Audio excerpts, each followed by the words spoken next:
Look at your bathroom cabinet right now. Tampons, pads, cups, wipes. A whole aisle at the store just for this one biological event. Now imagine none of that exists. No plastic, no cotton production line, no packaging. Just you, your body, and whatever the earth happens to be lying around. That's the reality every single woman lived in for over 99% of human history. And the way they handled it is honestly more resourceful and more brutal than most people realize. Let's start at the very beginning, because the evidence for this goes back further than you'd think. Anthropologists believe early human females likely used moss, soft bark, grass, and animal hides folded into makeshift padding. Some cultures used rolled up wool.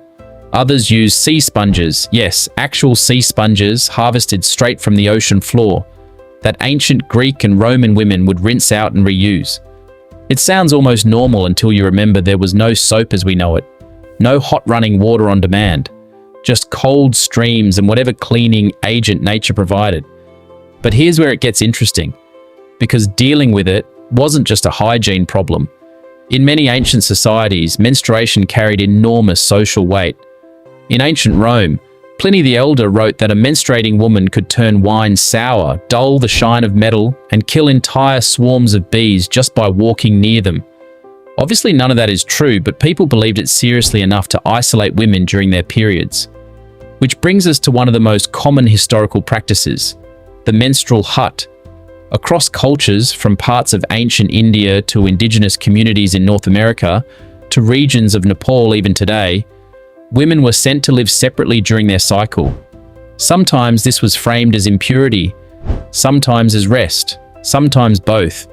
It's a strange mix of exclusion and, weirdly, some of the only scheduled rest women got in societies where labor never stopped otherwise. Now here's the twist nobody expects. Ancient Egyptian women may have actually had it easier than women 1,000 years later. Egyptian papyrus records, including the famous Ebers papyrus, mention rolled papyrus material used as tampon-like devices. Softened plant fiber inserted internally, a full 3,500 years before the modern tampon was patented.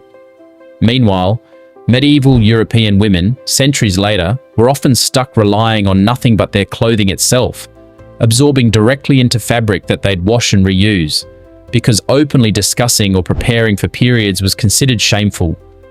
That's the part that stings the most, honestly. Ancient societies weren't always more primitive. Sometimes they were more practical, because they hadn't yet developed the shame that later religious and social systems attached to menstruation. By the time we reached the 1800s, things had barely evolved. Women used thick rags, literally where the outdated slang "on the rag" comes from, pinned into their underwear with an actual belt-like harness to hold everything in place. No adhesive, no stretch, just pins, rags, and hoping for the best during a full day of physical labor. It wasn't until the early 1900s that commercial pads started appearing, born almost by accident. Nurses in World War I noticed that cellulose bandage material, originally designed for wound dressing, absorbed blood incredibly well. That accidental discovery quietly became the foundation of the modern sanitary pad industry. So when you really sit with it, the history of periods isn't just about hygiene. It's about how differently, and often unfairly, society has treated something that literally half the population experiences as routine biology.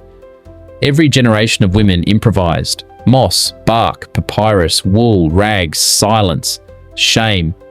And still, life continued. Children were raised, work was done, civilizations were built, through millions of ordinary days that history books rarely mention. Next time you casually grab something off a store shelf without a second thought, remember, that convenience is barely 100 years old. For thousands of years before it, women simply made do, quietly, resourcefully, and almost always unnoticed.